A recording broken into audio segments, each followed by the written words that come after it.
The snow drifted quietly across the winter market of New Valterra, a frontier settlement perched at the rim of known space, where 3 pale moons hung low against a violet sky. I lingered near the edge of the crowd, breath misting into the icy air, watching vendors shout over the buzz of voices beneath lanterns powered by fusion cells no larger than my thumb. I was 57 years old, a freight pilot named Marcus Thorne, who had spent 30 long years hauling cargo between distant colonies. My ship was grounded for maintenance, and I had come to the market with no purpose at all, simply wasting hours before the next contract, the next lonely trek through the void. That was when I noticed her. She sat inside a metal enclosure barely big enough to hold her small body, wedged between stands selling glowing fruit and mining gear. The sign above the bars read, "Hybrid Pet, Rare Vulpine Series, Fully Obedient." She looked no older than 18 or 19. Her hair tumbled in ribbons of copper and gold, framing a face so delicate it could have been sculpted. But it was her ears that marked her as something beyond human, tall, pointed, covered in velvet-soft fur that matched her hair. Behind her, a thick, luxurious tail curled protectively around her legs despite the clear neglect she had suffered. She wore a torn blue dress that had once been expensive, and her eyes, those striking blue eyes, watched the passing crowd with equal parts terror and rebellion. There was a sharp mind in those eyes, a bright alertness that unsettled me. The seller, a barrel-chested man named Dargo, argued with a potential customer. "She is stubborn, yes, but that will fade. She is healthy, young, and will serve for years." My stomach nodded. Everyone knew about the hybrid programs. Most people simply pretended not to. When humanity swept across the stars centuries ago, gene splicers began mixing human DNA with animal traits. The official reason was adaptation. The truth was always money. Many hybrids were engineered to be laborers, soldiers, or living decor. The fox variant, the vulpine strain, had been crafted to be elegant and compliant, status pets for the rich. But looking at this girl, I saw nothing obedient in her gaze. "How much?" I heard myself ask. Dargo rotated toward me, appraising me with a salesman's practice stare. "For you, Captain, 6,000 credits." It was daylight robbery. It was also everything I had saved over my last 3 hauls. 1,000, I offered flatly. We argued for 10 minutes as snow continued to fall. At last, we agreed on 4,500. I sent the payment from my wrist console, feeling sick with myself the entire time. Dargo unlocked the cage with an electronic key. "Her name is Kiera. She rarely speaks, but she understands orders. Feed her and shelter her, and she will serve you well." Kiera stepped out slowly, her movements graceful despite the cramped confinement she had endured. She was small, barely reaching my chest. Her tail swept across the snow behind her. "Come," I said, not as a command, but as an invitation. "Let's go. Somewhere warm." She walked behind me. Through the market, always 3 paces. Back.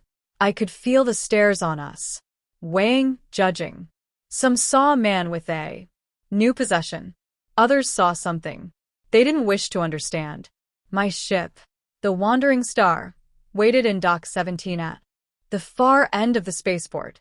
It wasn't pretty, a medium cargo hauler that had survived too many years, but it had been my home longer than most marriages ever survived. Inside, I guided Kiera to the small galley and motioned to a seat. "Please sit." She stayed standing, watching me with wary eyes. I exhaled and opened the food synthesizer. "You must be hungry.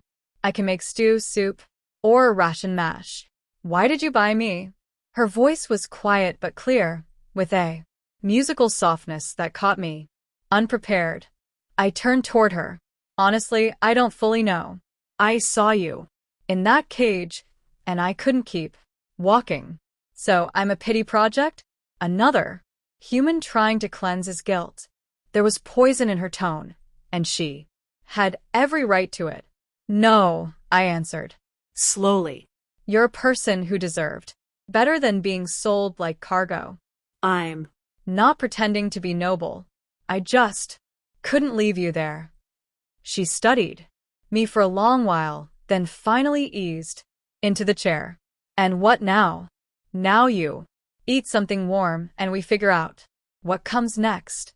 Over the next few days, while my ship was under repair and odd routine formed, Kiera stayed in the spare cabin, appearing only for meals at first.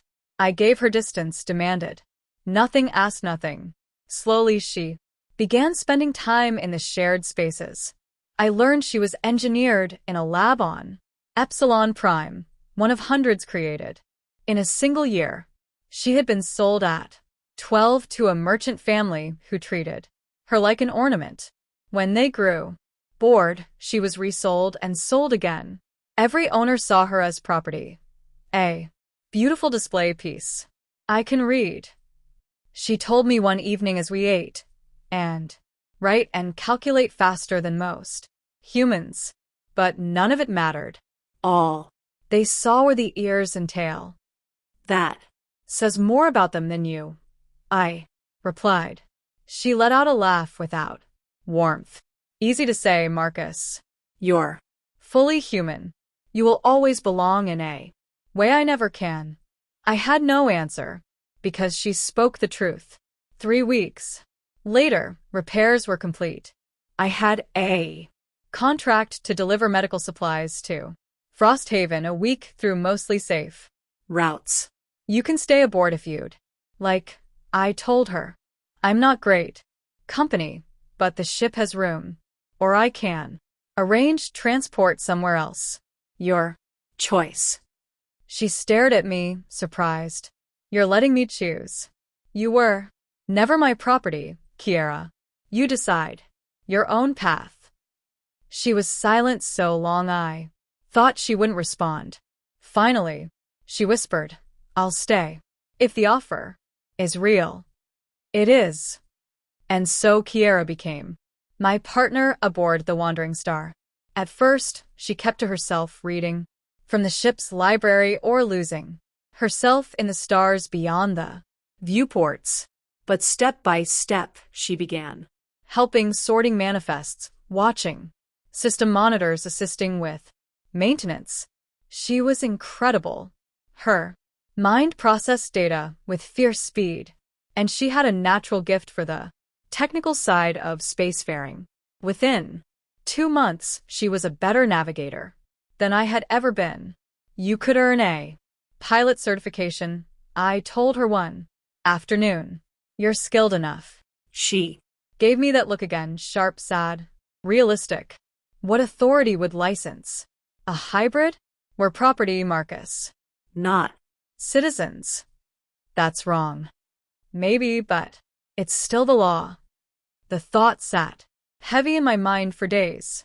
I was 60 years old, or close enough.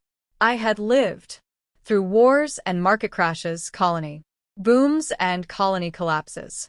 But I had never truly questioned the system that allowed beings like Kiera to be owned. 6 months after the day I found her in that marketplace, I woke in the night and found her standing at the viewport, her tail wrapped around her waist, her arms folded tight, as if shielding herself from a cold only she could feel. Can't sleep? I asked softly.